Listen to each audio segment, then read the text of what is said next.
Cuenta el actor y escritor Stephen Fry que la primera vez que fue consciente del potencial estético del lenguaje fue viendo de niño la adaptación que el director Anthony Asquith hizo de La importancia de llamarse Ernesto, la comedia de enredos sentimentales y también verbales de Oscar Wilde. Concretamente, lo que encendió una luz en la cabeza del joven Fry fue una línea de diálogo que en el texto original de Wilde pronuncia el personaje de Algernon para intentar seducir a Cecily. Would you be in any way offended if I said that you seem to me to be in every way the visible personification of absolute perfection? Would you be in any way offended if I say that you seem to me to be in every way the visible personification of absolute perfection? Es una frase aparentemente tonta, inofensiva, que desde luego no aparece en ninguna de las antologías de citas brillantes de Oscar Wilde, un escritor famoso por haber dicho, sin ánimo de exagerar, casi todas las frases brillantes de la historia de la literatura. Pero había algo ahí, un regusto, una fragancia. The visible personification of absolute perfection. Letanía fonética de exotismo polisílabo, tal vez difícil de apreciar para nosotros, hablantes de lenguas romances, pero que para aquel niño, para aquel joven Stephen Fry, abrió un mundo de posibilidades expresivas. De repente, las palabras, explicaba Fry al recordar este momento epifánico, servían para algo más que para preguntar si podía ir al baño o para pedir a su madre que le alcanzara el salero. Servían para buscar la belleza, para el deleite. Aquel niño había descubierto lo que hoy conocemos como estilo, la guía por la cual las personas sensibles utilizan unas palabras y no otras que podrían ser equivalentes a efectos prácticos para decir lo que quieren decir. Pues bien, yo me llamo Anxo, soy periodista y trabajo con palabras. Desde niño he tenido eso que los profesores llaman mala letra. Hace poco, revolviendo papeles en casa de mi madre, encontré las notas que me daban en educación infantil, con 3, 4 y 5 años. Y ya entonces la profesora, Lupe, de la que por cierto guardo muy buen recuerdo, señalaba esta carencia con un sintagma eufemístico pero letal: dificultad en el trazo. Decir dificultad en el trazo en vez de mala letra es también una opción estilística, en este caso muy de profesora. Pese a que 30 años después esa dificultad no se ha corregido, sí que he desarrollado, por mis manías personales y también por mi trabajo, una cierta vocación literaria por trabajar el estilo, por estudiarlo y entender por qué los escritores, sobre todo los escritores que me gustan, escriben como escriben. Este podcast nace con la intención de perpetuar y ensanchar esa obsesión. La idea es entrevistar a escritores y preguntarles eso: ¿por qué escriben como escriben? Para inaugurar el espacio no podía tener mejor invitado que Rodrigo Fresán, un autor consagrado a la reflexión sobre el hecho literario y más exactamente a la reflexión sobre los entresijos de la mente de un escritor y la manera en que operan relacionándose entre ellos para que aparezca un cómo iluminador, una forma que dé sentido al qué, a una idea. Su última novela ahonda en esta obsesión. Se titula Melville, sin E final, y trata sobre Alan Melville, el padre de Herman, autor de Moby Dick y Bartleby el escribiente, entre otros textos. Partiendo de un hecho cierto, que Alan Melville recorrió el río Hudson congelado poco antes de reunirse con su familia y acabar delirando entre fiebres, Fresán imagina en su libro una vida novelera para papá Melville y trata de conectar ese trayecto glacial con la vocación literaria de su hijo, quien años después de la muerte del padre haría cristalizar en el blancor gigante de su ballena famosa una metáfora inmortal de la obsesión. El Melville de Fresán no es ni muchísimo menos una biografía, ni falta que hace, porque su autor pertenece a la tradición literaria de los Borges y Cunqueiro. Es un lector tan erudito que, para divertirse, no le ha quedado más remedio que inventarse una erudición paralela. Con ella, Fresán juega y fabula. Pero yo ya he hablado demasiado, y espero que vosotros sepáis disculpar la chapa por ser este el primer programa. Ahora, a quien le toca explicar sus obsesiones, y no las mías, es a Rodrigo Fresán. Mala letra, con Anxo F. Couceiro.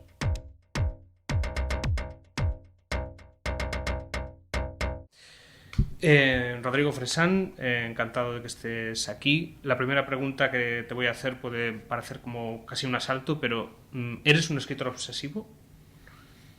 Bueno, yo creo que en la escritura, si entiendes la escritura como algo más que apenas narrar, hay un cierto grado de obsesión y de precaución y de búsqueda y de extravío y de encuentro por la palabra justa, ¿no? Como decía Flaubert. Quiero decir, hay muchos escritores que se conforman con ser narradores, algunos excelentes narradores, que son los que más abundan. Y después, escritores, me parece que hay menos y probablemente cada vez menos, que es donde entra un poco más la preocupación por el estilo, por cierto tipo de frase, por buscar una vuelta, o sea, no limitarse a decir simplemente que es una frase que a mí me pone muy nervioso siempre, esto de giró sobre sus talones, abrió la puerta y salió, ¿no? Me parece que eso es algo más visual y es casi una indicación de guión cinematográfico. Yo espero que cuando una persona gira sobre sus talones, abre la puerta y sale, también piense algo interesante, ¿no? Sí. ¿Recuerdas, como niño lector, cuál fue la primera vez que tuviste esa intuición de que el estilo, de que lo de le mot juste, de decir algo de una forma concreta, más allá del contenido, ¿recuerdas cuál fue la primera vez que tuviste esa intuición de decir esto es importante? Bueno, yo voy en ese tema, y además es uno de los temas recurrentes en todos mis libros, que es el misterio de la vocación literaria, de dónde viene. Yo no tengo ese problema, pero tampoco tengo esa respuesta, porque desde que tengo memoria siempre quise ser escritor, incluso desde antes de saber leer y escribir, ¿no? No entiendo muy bien por qué. Bueno, si era de un típico hogar intelectual de los años 60 de Buenos Aires, con escritores entrando y saliendo, algunos muy famosos, y una casa con una biblioteca robusta, ¿no? No solo con el bestseller de turno o El Principito y 2 o 3 libros más, ¿no? Está claro que esos eran estímulos, pero la respuesta a la que yo llegué en ese sentido es que cuando yo nací se me declaró clínicamente muerto, entonces tal vez volví para contarla, ¿no? Viví para contarla, tal vez esa expresión. Pero la primera sensación que yo tuve de pasar como de un stage, de ser el simple lector que leía cómics o Julio Verne o Salgari o etcétera, etcétera, etcétera, fue cuando leí mi primer libro en versión completa, no era la típica versión ilustrada o abridged, reducida para niños, que fue Drácula, y fue donde yo recuerdo al día de hoy de haber tenido mis 2 primeros pensamientos sofisticados en tanto al lector, ¿no? Uno era, a mí me gustaban mucho las películas de terror, entonces había visto las películas de Drácula y llegué a la novela después de ver películas. Y me sorprendió mucho que, bueno, en las películas de Drácula estaba todo el tiempo, ¿no? Y en cambio en Drácula, la novela de Bram Stoker, que Bram Stoker no es en ningún caso un gran estilista, probablemente no sea un gran escritor, pero escribió un libro genial, ¿no? Que es Drácula. Me sorprendió muchísimo la idea que en un libro de 600 páginas Drácula aparecía en 30, nada más. Y que el resto de la novela estaban todos hablando acerca de Drácula y hablaban en realidad acerca de la ausencia de Drácula, casi extrañándolo con una nostalgia, ¿no? Y después me sorprendía mucho la idea de que Drácula los convirtiese a todos en escritores, ¿no? Drácula es como una novela de diarios, epistolar, entonces todos empezaban a escribir y se convertían en escritores muy fluidos a partir de la ausencia del fantasma vampírico. De ahí también en Melville hay un homenaje a esa primera lectura vampírica en la segunda parte de la novela. Pero después también yo pienso siempre, ¿no? que hay como una especie de recorrido en la biografía de un lector, que también puede trasladarse a la biografía de un escritor también, ¿no? Cuando empiezas a leer y eres niño, tu preocupación primaria y principal es por el héroe, y por el grado de identificación o no identificación que sientes, ¿no? Segundo momento es cuando te das cuenta que ese héroe o personaje que te interesaba puede llegar a aparecer en otros libros, lo cual es como una especie de shock, ¿no? Que te pasa con Salgari o con Dumas o con Verne, ¿no? Con los 3 mosqueteros o Sandokan o el Capitán Nemo, ¿no? El tercer paso es una preocupación por cómo está construida la historia un poco, ¿no? Ya empiezas a prestarle un poco más, incluso te preocupa anticiparte, ¿no? Incluso a muchas cosas, o adivinar por dónde va la cosa, y sientes un extraño orgullo cuando lo consigues, y también sientes una extraña felicidad cuando no lo consigues y te sorprende, ¿no? Luego está la preocupación por el autor, O sea, empiezas a inquietarte un poco por quién escribió todo eso. Ya entra un cierto fetichismo mitómano, ¿no? Ujú. Y el último stage al que no mucha gente llega, ni tiene por qué llegar, ni es obligatorio, es la preocupación por el estilo, ¿no? ¿Ves? No me había parado nunca a pensarlo. Yo tengo una sobrina muy pequeña, de 5 años, y es verdad que está obsesionada cuando ve una película, una serie o lo que sea, con preguntar quién es el protagonista, quién es el héroe, Sí. quién es la heroína. Tú vienes de, bueno, con este libro que estás presentando ahora, con Melville. Es el primero después de dejar atrás una trilogía monumental Sí. que ahonda precisamente también en todo lo que estábamos hablando sobre Sí. el origen Sí. de la vocación literaria, etcétera. Y en la primera parte, en la primera novela de ese tríptico, las redes sociales aparecen como una especie de fuerza antagónica, ¿no? Sí. de la voz narradora. Y es verdad que últimamente, en los últimos, bueno, no sé si 10 años, hay una especie de obsesión, pues literalmente infantil, con saber quién es el héroe de una historia, Sí, sí, saber sí, con quién me identifico, sí, sí. y la palabra empatía, que está... Bueno, a mí me sorprende, yo cada tanto, yo no tengo ninguna red Sí. social, o sea, no llego a los extremos del personaje de ese libro, que no soy yo de esos Ujú. 3 libros. Sí, sí. Pero a mí me sorprende mucho, cada tanto entro en Amazon y leo los comentarios de los lectores, y un reproche constante que le resta estrellas a todo el libro es: no me identifiqué con ningún personaje.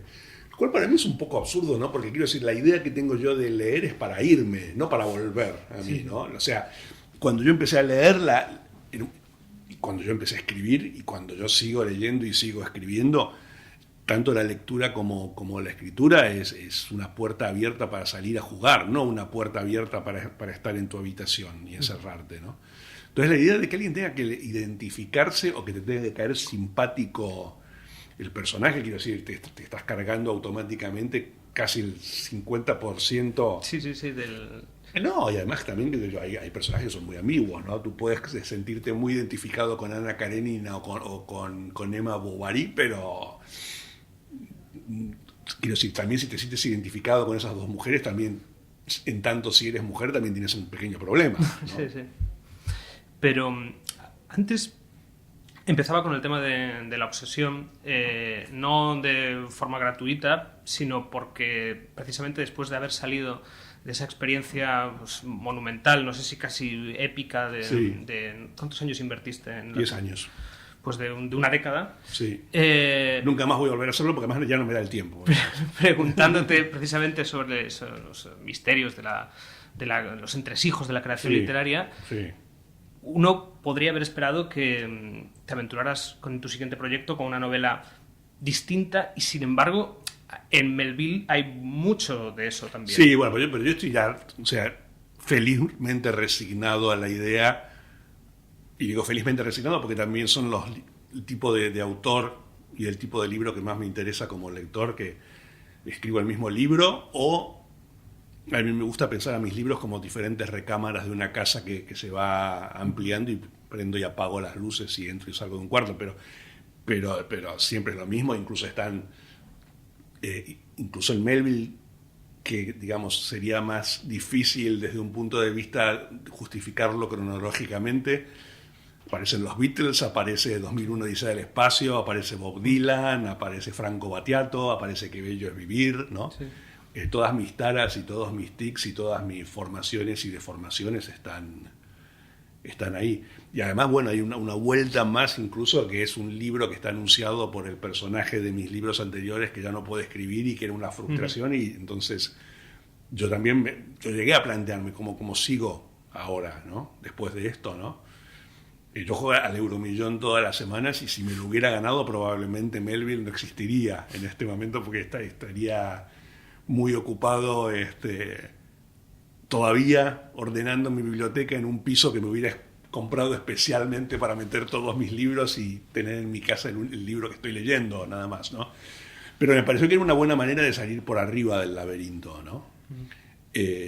Sí me impuse ciertos condicionamientos de tamaño, por ejemplo. O sea, no me interesaba que este libro se llamara La parte melvilleada y que tuviera 900 páginas, ¿no? No quería que volviera a ocurrir eso, y me parece que no solo yo, sino que muchas personas a mi alrededor respiraron con un cierto alivio, ¿no?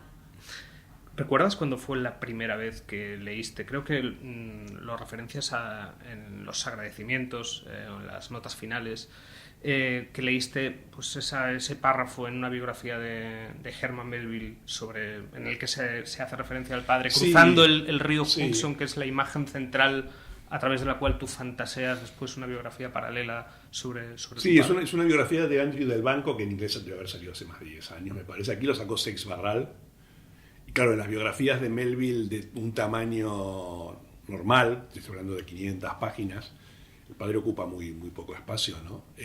Pero me sorprendió muchísimo esa imagen, y me acuerdo que vi esa imagen del padre cruzando a solas el río congelado, como lo pensé como un hecho épico. Luego averigué el ancho del río Hudson y son 500 metros, pero claro, también pillarte una gripe poderosa en 1800 y algo es diferente a pillarte una... Bueno, ahora tampoco, ¿no? Pero me acuerdo que inmediatamente pensé, dije, uy, qué lástima que no la cruzó con el pequeño Herman, porque hubiera justificado y hubiera explicado un montón de obsesiones posteriores de Melville como autor, ¿no? Y después dije, pero yo puedo hacerlo, ¿no? O sea, fue como una especie de pensamiento encadenado en 15 segundos. Pero fue inmediato esa asociación de la blancura del hielo con... Sí, no, y además yo tengo 9 libretas de 9 proyectos abiertos de libros que no en muchos casos ni los consulto porque no tengo necesidad. Es como tener dinero en el banco dándome intereses, ¿no? Por si llega algún momento de sequía. Probablemente no los escriba nunca esos nuevos proyectos, esos 9 proyectos, pero sí tomé nota inmediatamente de esto y dije algún día, y entonces se lo adjudiqué luego al personaje, ¿no? Y luego salió la novela esta Hamnet, ¿no? Y hay también una novela narrada por la mujer de Melville, pero yo me preocupé muy especialmente primero de no leer ningún derivado de Melville, mucho menos una novela. Tampoco hay un libro muy famoso de Charles Olson que se llama Yamad Ismael, que es como una relectura de todo Moby Dick. Porque además, bueno, en la portada del libro está ese juego un poco con esa fantasmagórica, pero el libro se llama Melville Cine y el protagonista es el padre. A mí me interesaba muchísimo el que ninguna proeza o ninguna anécdota de Melville posterior, porque además leí la biografía esta de 2000 páginas de Herschel Parker, donde podría haber hecho una fiesta, digamos, opacara esa especie de hazaña doméstica, familiar del padre, ¿no? El libro es el padre de Melville, del cual no se sabe mucho, ¿no? Pese a que el protagonista del libro sea evidentemente Alan, Herman también contribuye en la primera parte con notas epigráficas, en la tercera más... Pero bueno, también es un tema que está en todos mis libros, que es el tema de la paternidad y de los niños y de la infancia, sobre todo a partir de que cuando yo fui padre hace 15 años, y donde comprendes que uno empieza de una manera un tanto ingenua, pensando que uno empieza escribiendo a sus hijos cuando finalmente son tus hijos los que te escriben, ¿no? En este libro además hay una vuelta de tuerca añadida, que es mi hijo de 15 años diseñó la portada, o sea que está también eso, digamos, ya para pegar una vuelta completa sobre el asunto, ¿no? Tengo notado una frase que es: no hacemos otra cosa más que vivir reescribiendo verdaderamente las ficciones de nuestras propias y reales vidas. Yo creo que es así, ¿no? Que además creo que es desde un punto de vista primario y ancestral, es lo que mejor define y más distingue al hombre del resto de los animales, de las criaturas vivas del mundo, salvo los que actúan en películas de Walt Disney, digamos. El hombre es el único que está dotado con el impulso, hasta donde sabemos, por lo menos, de una necesidad de contar historias, que le cuenten historias, corregir historias, mentir, automitificarse, inventar. Todas las grandes catástrofes de la humanidad y todos los grandes aciertos de la humanidad están apoyados sobre la idea de que alguien necesita contar algo en un momento, ¿no? O cambiar algo, o corregir algo de la historia. ¿Cómo afronta un escritor esa paternidad? Dices, hace 15 años. ¿Cuándo te das cuenta de que ser padre implica estar contando también todo el tiempo? Contarle la vida, contarle el mundo, explicar y también fabular y mentir. No, y no solo eso. Yo me acuerdo cuando hay un escritor que a mí me gusta mucho, que es amigo, se llama John Irving, un escritor norteamericano, que cuando vino uno de los viajes a Barcelona, mi pareja Ana estaba embarazada y me dijo, solo tengo 2 cosas para decirte. Una, bienvenido al terror. Me dijo, el terror se instala en tu vida y vas a... Y además Irving es un tipo muy curioso porque fue padre por primera vez a los 18 años y fue padre por última vez a los 65. O sea que fue padre muchas veces, fue toda su vida padre, ¿no? Eso me dijo. A partir de ahora el miedo y el terror se instalan en tu vida y es como una especie de archivo o de app que tienes ahí todo el tiempo titilando, y es verdad. Y lo segundo me dijo, vas a ver que es muy curioso que cuando tu hijo tenga 1 año te vas a acordar cosas de cuando tenías 1 año, 2, 3, que va a haber como una especie de van a salir como un montón de cadáveres o de troncos o de tesoros a flote, ¿no? Y es así, la verdad, o sea que es una cosa bastante impresionante, ¿no? Y además también es la persona que te va... Quiero decir, a mí me interesan mucho, yo tengo muchos amigos escritores que no tuvieron hijos por propia decisión y por compromiso con su literatura, y son personajes muy interesantes también, ¿no? Porque de algún modo me parece que persiguen la idea y la fantasía de que con ellos se acaba el final de la novela, ¿no? Uh-huh.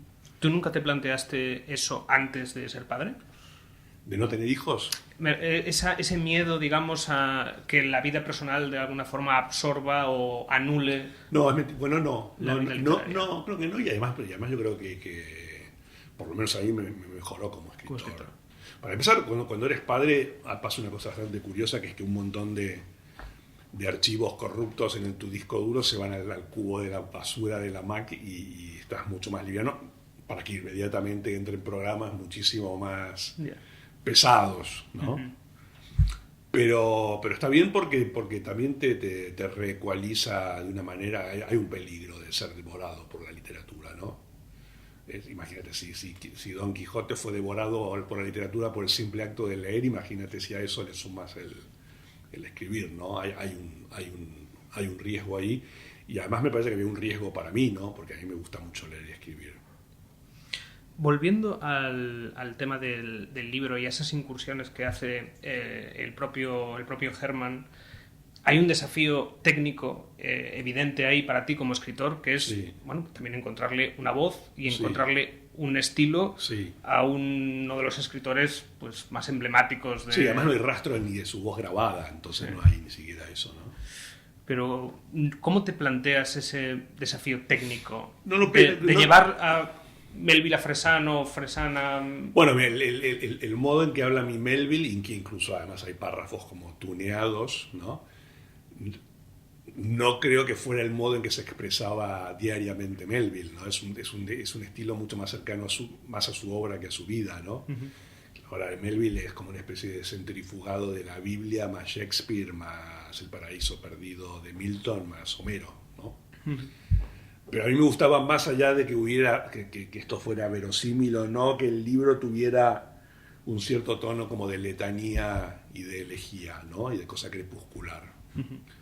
O sea, que la voz de Melville probablemente también sería la voz que yo le daría a Proust si hubiera escrito un libro sobre el crepúsculo de Proust, o a Henry James, si hubiera escrito un libro sobre el crepúsculo de James, que son todos escritores bastante enamorados de la idea de la frase larga y alusiva, ¿no? Uh-huh. que también son los escritores que me interesan, ¿no? ¿Dirías que es un libro lúdico, es un libro juguetón para...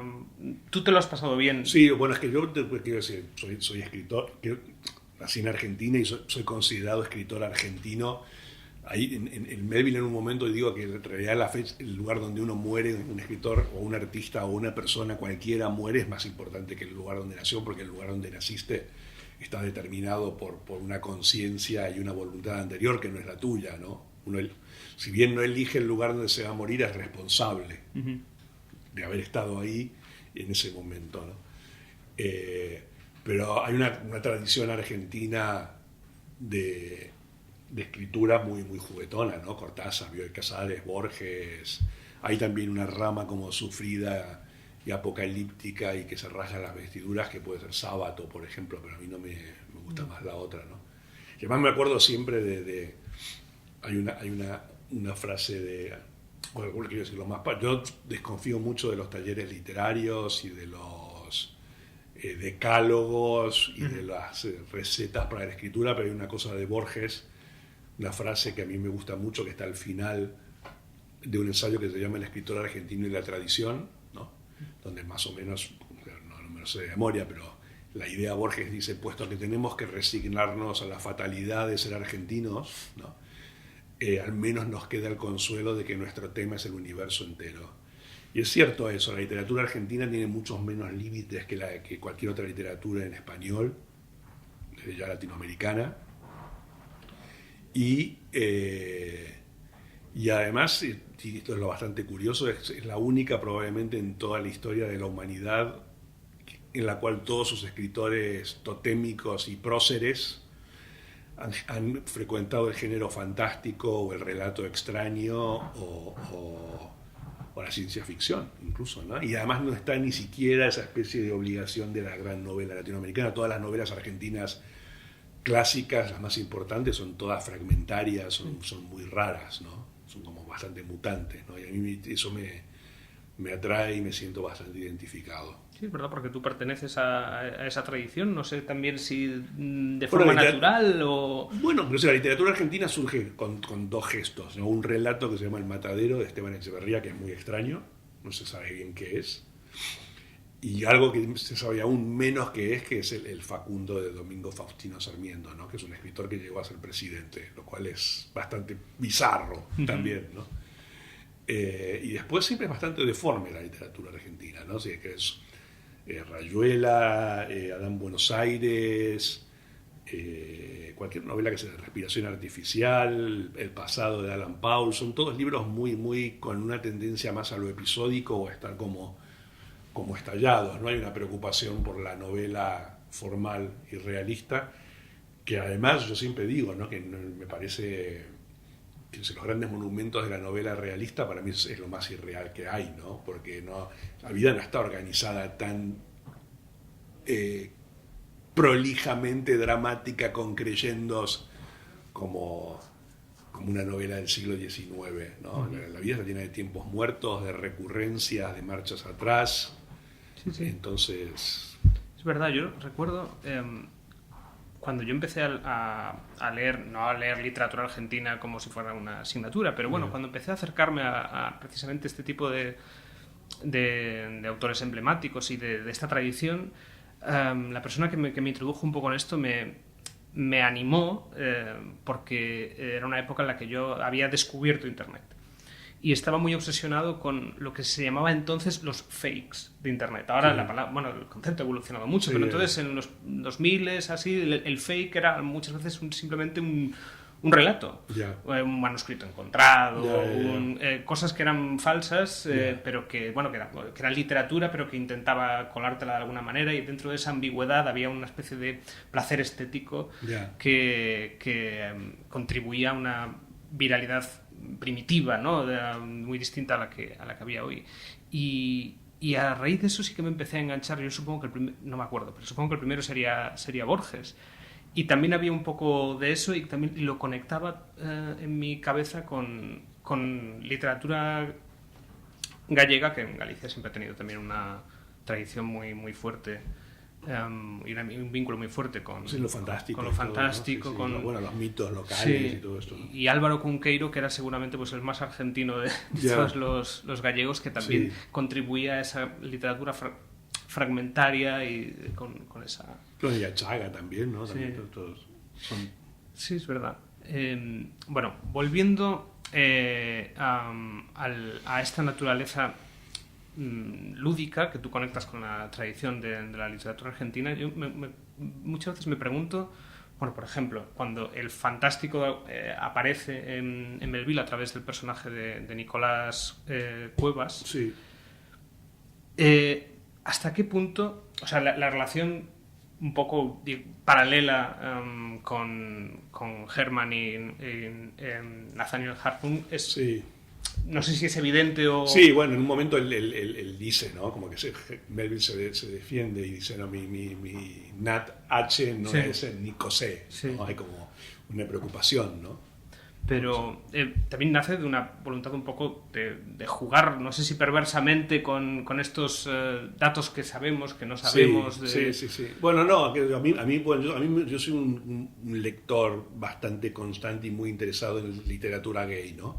No la literatura gay testimonial militante, pero sí toda esta escuela más británica, como Alan Hollinghurst ahora, donde lo homosexual es como un acelerante o un lentificante del incendio de la trama, ¿no? Eso me interesó siempre. Y aquí en el libro también nunca queda del todo claro si este delirio de Alan Melville que existió, ¿no? Es decir, el libro se apoya en tres certezas absolutas. Una es que cruzó el río congelado ese día. Dos, que padeció una agonía febril atado a una cama con el pequeño hijo a los pies de su cama. Y tres, el añadido de la E al nombre, al apellido. Pero, por ejemplo, no hay ningún testimonio de cuál era la calidad o la cualidad del delirio de Alan Melville. Todo eso está inventado ahí, ¿no? Pero me gustaba la idea de que tal vez el delirio era una vampirización de algún episodio ni siquiera gay, ¿no? Yo quiero decir, era una constante y está muy claro en las novelas de la época, incluso de principios del siglo XX, la idea de norteamericanos puritanos, protestantes reprimidos viajando al viejo mundo para, o sea, ir de lo apolíneo a lo dionisíaco y soltarse el pelo y hacer cosas que no harían en su patria, ¿no? Juega un poco con eso, con las novelas de Edith Wharton, ¿no? De Henry James. Y también está la posibilidad de que sea cierto, ¿no? Sí. Pero me gustaba que todo estuviera como con una especie de fondo de ambigüedad en ese sentido, ¿no? Bueno, y aparte, yo particularmente no he leído muchas de estas teorías, pero soy consciente también de que en el propio Moby Dick ha tenido todo tipo de reinterpretaciones y relecturas también sobre el trasfondo posiblemente homosexual de la vida marinera, etcétera. Ya, pero también quiero decir, la vida marinera en el siglo XIX era un montón de tipos durante 6 meses metidos en un barco. Quiero decir, eran tipos que tal vez tenían algún episodio carnal desaforado y después bajaban a tierra y no eran homosexuales, era simplemente lo que correspondía. No habían mujeres a bordo, ¿no? O sea que no sé con qué grado de homosexualidad asumida y practicante había ahí. Yo creo que con Hawthorne no creo que haya habido nada. Me parece que sí había un grado de admiración y de adoración completamente sublime y sublimada, pero tampoco me importa, la verdad, no me parece. Tampoco me importaba para mi libro, no me parecía que fuera algo determinante, ¿no? Dentro de esa voluntad de acercar los géneros a tu literatura, sí. Es inequívoco que siempre es esa la dirección, digamos, que acercas pues el fantástico, la ciencia ficción en El fondo del cielo o la fantasmagoría en la velocidad de las cosas. Sí. ¿Nunca te has planteado cambiar de dirección? ¿Acercarte tú, digamos, al género? O sea, escribir algo estrictamente... Claro, sí, no llevar... Es que no podría, yo quiero decir, incluso si me lo planteara como si pusieras un revólver en la nuca y me dijeras... No podría. No, yo quiero decir, mis lecturas y mis influencias a esta altura son muy... Están ahí, son las que son, ¿no? Y además también no solo mis influencias voluntarias, sino también mis compromisos, mis decisiones completamente razonadas, ¿no? No sé, quiero decir, yo creo que no pasa años sin que vuelva a leer Matadero 5 y también es una novela de ciencia ficción, pero también es una crónica, no sé si lo has leído. Sí. La bombardeo a Dresde, es autoficción, ¿no? A mí me interesa eso, ¿no? En todos mis libros hay un párrafo de Matadero 5 escrito o reescrito que es la descripción de los libros tralfamadorianos, ¿no? Que se dice esto de que eran no tenían ni principio, ni centro, ni final, ni moraleja, y aspiraban a hacer un montón de momentos maravillosos sucediendo al mismo tiempo. Y yo quiero ser escritor transfamadoriano, me parece. No, lo que no quita que sea un dedicadísimo lector del siglo XIX, y me encantaría de repente escribir una novela a la Dickens, que sería a la John Irving, o a la Thomas Hardy, o a la... Quiero decir, con un capítulo que termine con alguien colgado de un acantilado y el siguiente capítulo que alguien venga y lo rescate, pero conozco mis limitaciones, y a esta altura ya con 12 libros también mi estilo, ¿no? Que, o sea, el estilo final, siempre digo, es una resultante de las imposibilidades, ¿no? Pero sí, en realidad hay muchos escritores a los que les pasa lo contrario y no lo suelen decir tampoco, porque lo que tú estás diciendo lo han dicho otros muchos escritores, es decir, mi identidad al fin y al cabo es la que es, no sabría hacerlo de otra manera, y estoy conforme con eso. Hay muchos escritores de novelas de asunto, digamos, que no tienen estilo, y tampoco se suele... Bueno, hay alguno que sí que se van a gloria de no tener estilo, y sé que está bien no tener estilo, pero... Ya, pero bueno, porque ahí, quiero decir, yo en ese sentido soy completamente democrático, y cada cual haga lo que quiera y que haga lo que más le guste y lo que más disfrute, ¿no? Si ya empiezas a escribir de una determinada manera para vender más porque hay un estudio de marketing que indica que por ahí van los tiros, ya ahí nos metemos en otro tema, pero también yo no voy a recibir nunca una propuesta de ese tipo, ¿no? Que es un caso perdido. Pero sin embargo, como lector, tú eres omnívoro en ese sentido y disfrutas. No, a mí me gustan muchísimo los bestsellers, y me gustan los buenos bestsellers. Quiero decir, siempre digo lo mismo, ¿no? Cuando me preguntan por la crisis de la literatura y todo esto, me parece que la literatura está perfecta donde está, que el Ulises de Joyce va a seguir teniendo los lectores, y Busca el tiempo perdido, y Kafka, y Borges, y Faulkner, y David Foster Wallace, y probablemente cada vez van a tener más lectores porque va a haber más gente en el mundo, ¿no? Pero lo que sí me parece que es grave es que los bestsellers son cada vez peores. Y entonces ahí, porque quiero decir, siempre pongo el mismo ejemplo, ¿no? Digo, si tú comparas los vampiros de Anne Rice con los vampiros de Stephanie Meyer, te das cuenta que vamos mal, ¿no? Que además aspiraban al mismo tipo de lector. Y si te pones a acordarte de lo que era Leon Uris y Morris West, Irving Stone, La agonía y el éxtasis, los libros estaban muy, muy bien hechos, ¿no? Incluso una novela como El Valle de las Muñecas de Jacqueline Susann, que sería el 50 sombras de Grey de su momento, es Jane Austen en comparación. Jane Austen con drogas, pero quiero decir, había una voluntad, si bien no de estilo, de hacer las cosas bien. No, ahora me parece, hay libros que yo los abro y no puedo creer. Ahora, ¿cómo te acercas, por ejemplo, a esa literatura? Es decir, bueno, me imagino que te mandarán libros a casa y cuando tienes ese interés, digamos, no sé si... Bueno, eso es un problema también. A mí a veces me gustaría tener menos interés en un montón de cosas. Lo voy consiguiendo, ¿no? Por ejemplo, la música ya es un lugar del que yo ya me bajé, ¿no? Antes escribía mucho sobre música y que era un gran consumidor de música, pero me acuerdo así como un momento epifánico terrible, una vez estar en la FNAC de Diagonal y coger, no sé si era una revista Mojo o una... No, porque son como nostálgicas, pero una... no sé cuál revista era, una Rolling Stone, creo, donde no reconocía a nadie de las reseñas de discos, no había ninguno que conociera. Y primero sentí como una especie de ahogo y de pánico, y después una enorme tranquilidad. Eso no me va a ocurrir con la literatura, porque además a mí cuando hay un fenómeno, yo leí 50 sombras de Grey y leí Crepúsculo, quiero decir, pero por todas las razones incorrectas, ¿no?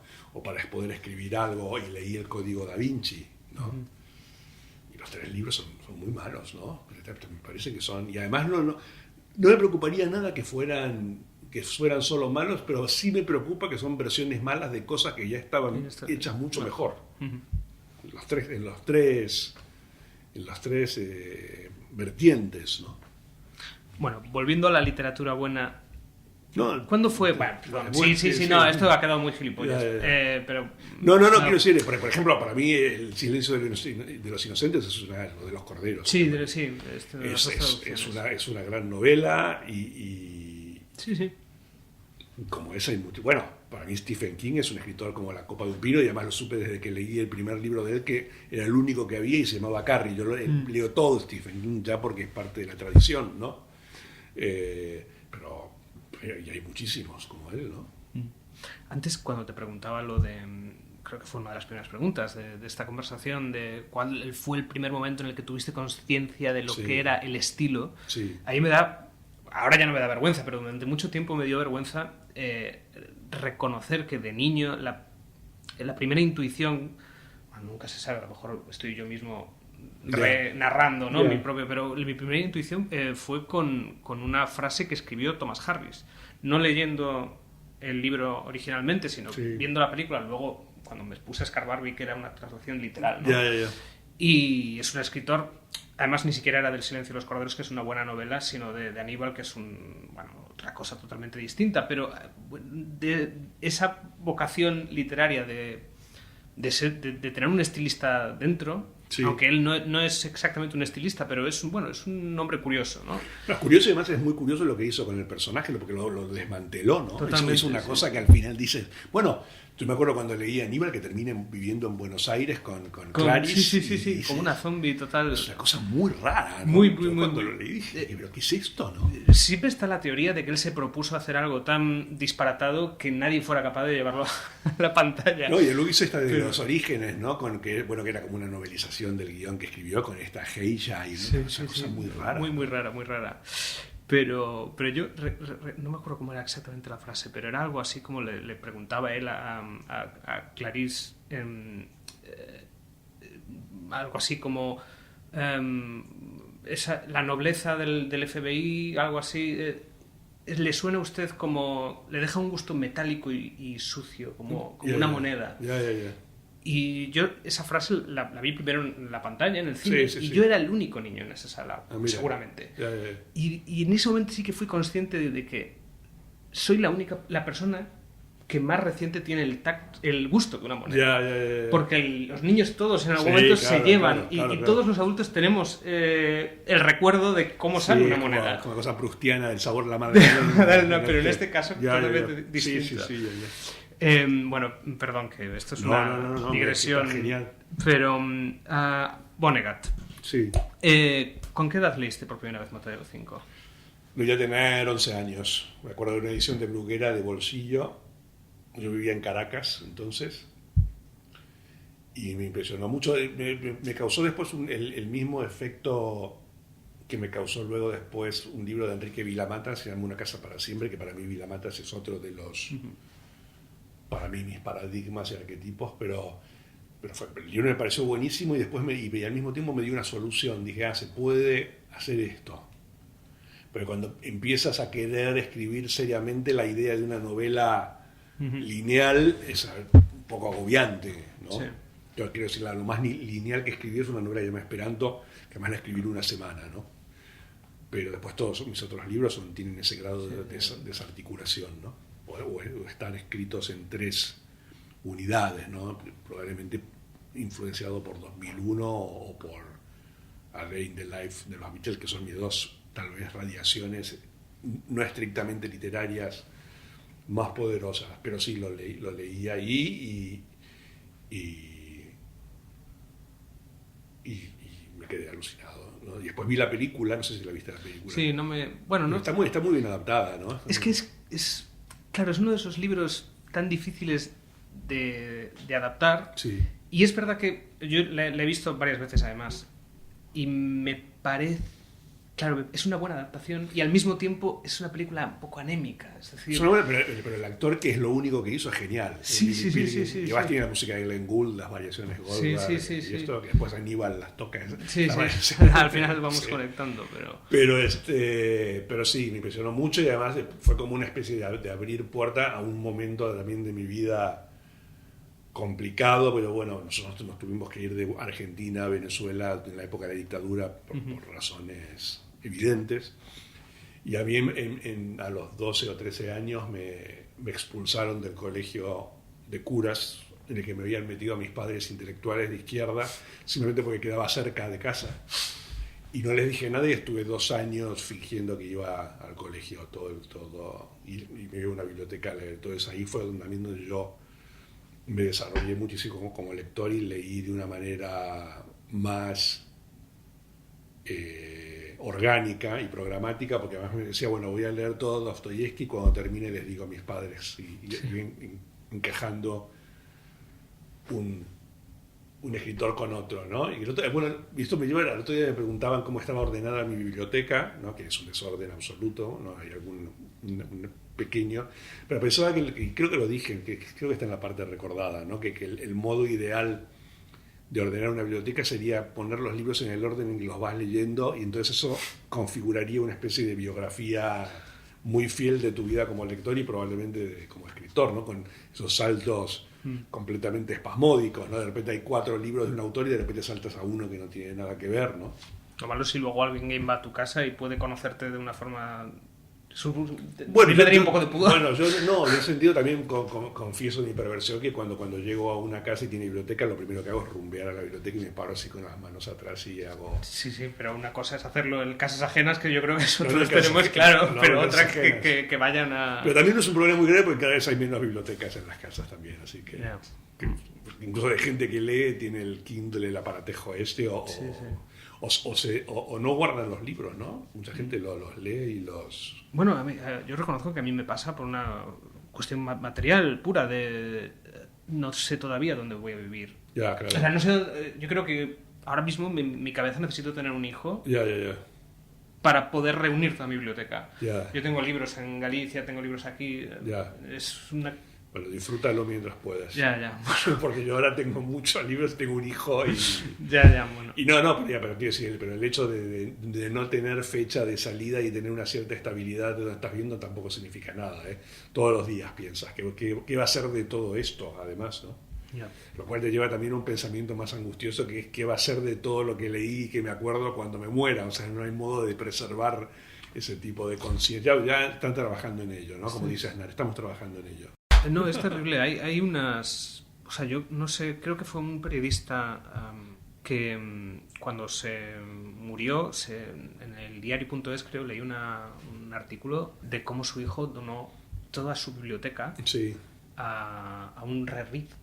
Y claro, el artículo era bonito y al mismo tiempo era tremendamente deprimente, porque bueno, fuerte, los libros sí. tienen dedicatorias. Sí, ya, qué fuerte. Pero bueno. Yo Vonnegut. espero poder dejarlo todo solucionado yo antes de eso, no quiero ser una carga para mi hijo, No. ni en cuerpo ni en biblioteca. No quería tampoco meter esa ansiedad ahora. No, Pero... bueno, sí, es que ya está la ansiedad. Sí. ¿Cuántos años tienes tú? Tengo 30. Bueno, tienes unos 5 años más de vivir sin este tipo de ansiedad. Disfrútalos. Buena suerte. No me pongas el reloj tampoco. Dice los 35. La gente dice los 40, no, los 35. Vale. ¿Es verdad que Vonnegut llegó a leer Historia Argentina? No, yo llegué a dárselo. Leerlo no, porque estaba en español. Sí. Pero no había hecho, tampoco tenía ningún interés de que lo leyera. Fue un gesto como de decir, apareces en este libro, te debo tanto, por favor, sosténlo en tus manos y arrójalo en el próximo cubo de la basura cuando doble la esquina, por favor, no quiero verlo. Pero ¿cómo fue ese momento? No, yo estaba en Iowa, me habían becado para ir ahí al workshop de Iowa, que es como un lugar donde dieron clase Vonnegut y John Cheever y John Irving y Dennis Johnson en calidad de alumnos o de profesores. Y entonces yo era un lugar que tenía completamente idolatrado y escribí parte de La velocidad de las cosas allí. Y sabía que Vonnegut tenía amigos ahí porque había vivido ahí, que cada tanto lo visitaba. Entonces estuve como 6 meses. Y entonces averigüé dónde vivían los amigos de Vonnegut y había un café enfrente, entonces me iba todas las mañanas esperando que algún día se produjera el milagro. Y entonces ya en el invierno muy profundo, que es como de menos 30 grados bajo cero, vi una figura como envuelta como en un tapado de piel altísimo, con el pelo así, todo disparado, y era Vonnegut. Entonces me acerqué y le dije, Le expliqué, que yo era argentino, que había leído sus libros, que lo admiraba, que le debía tanto. Y bueno, me dijo, esto es lo más impresionante que me ha pasado. Nunca decía, no, discúlpame, pero nada, ¿qué otra cosa impresionante? ¿Qué cosa más impresionante va a ser? Digo, bueno, ha sobrevivido al bombardeo a Dresde, para empezar, me parece. No, pero esto... Y entonces cogió el libro, lo miró así, dijo, bueno, qué curioso, y después me dijo, bueno, gracias, me dijo, pero aquí se acaba nuestra historia, ¿no? Y digo, sí. No voy a volver a Nueva York y vas a estar en la escalera de mi Brownstown ahí, no, o sea, no quiero verte nunca más. Me dijo, hasta aquí llegamos, dije, no se preocupe. ¿Lo comprendiste? Sí, perfectamente. Uno a escala también tiene sus... Pues yo tengo un par de órdenes de alejamiento de lectores míos, fans. ¿Qué me dices? Sí. ¿De verdad? Sí. Que me atacaron, incluso que están como obsesionados y cosas por el estilo. ¿Y sí. por qué libro en concreto? ¿Por qué libro en concreto estaban...? No, bueno, tampoco me interesó profundizar mucho. Vale. pero que como que les había robado su vida y que sus libros mis libros les hablaban y les daban órdenes y cosas. O sea, yo hay un par de lugares donde llego y tengo que, cuando llego por ley, tengo que decir que llegué ahí en caso de que me pase algo, para que busquen a estas personas como principales sospechosos de entrada. Vale. Jolín, también es un... Son gajes del oficio. Sí, como desde dicen. luego. Además de bueno, melómano, aunque con un límite, como decías antes, no sé en qué sigo siendo melómano, pero me he bajado de ese barco, sí. Digamos, ¿no? También eres muy cinéfilo, sí. Y entre los... Bueno, el cine es más fácil porque cada vez hay cosas menos interesantes en el cine, Yeah. ¿no?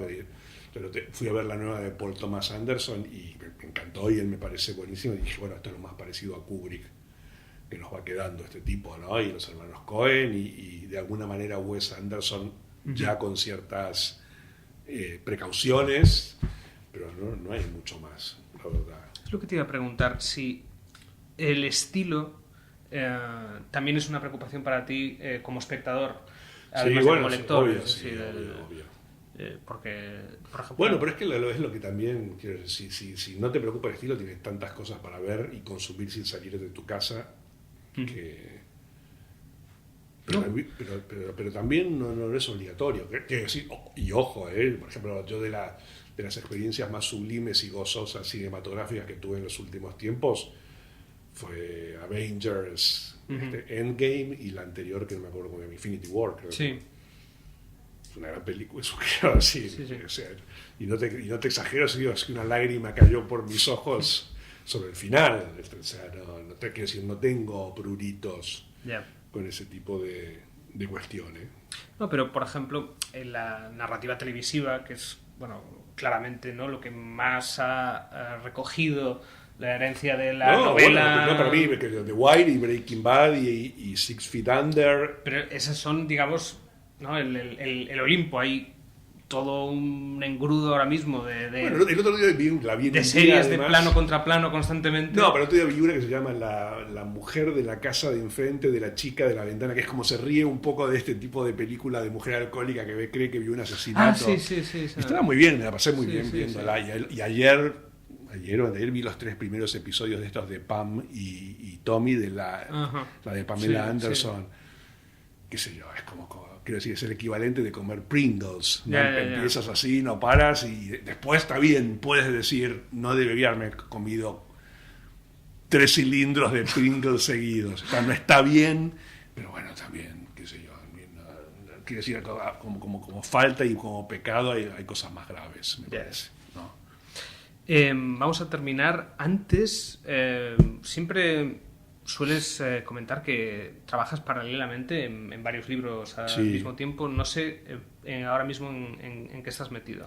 No, antes de escribir Melville, cuya primera versión se escribió muy rápido, en 2 meses y medio, y después hubo sucesivos pases, por eso tiene tantas fechas al final.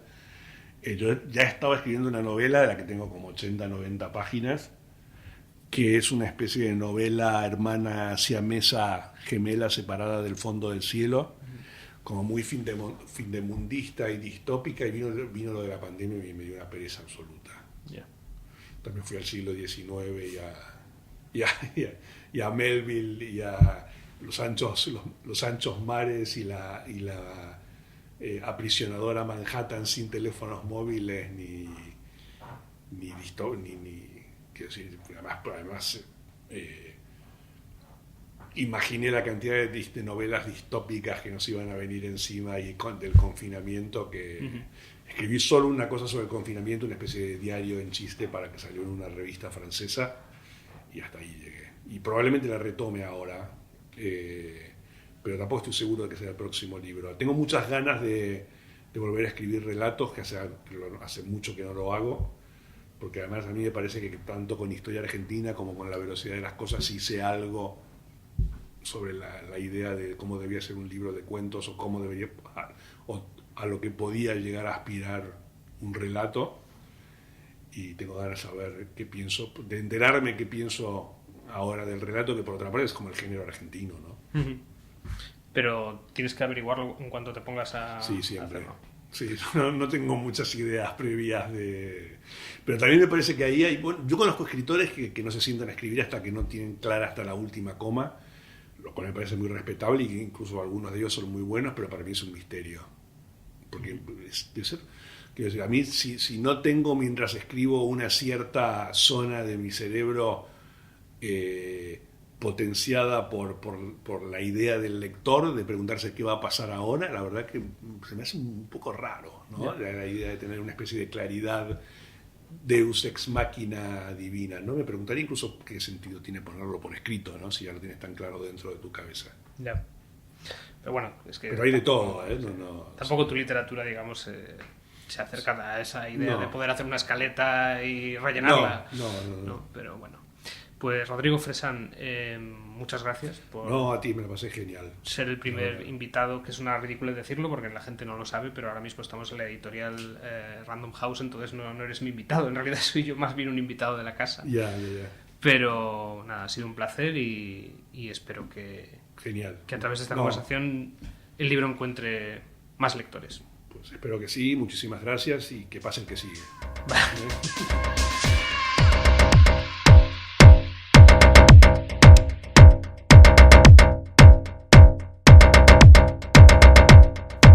Mala letra, con Anxo F. Couceiro.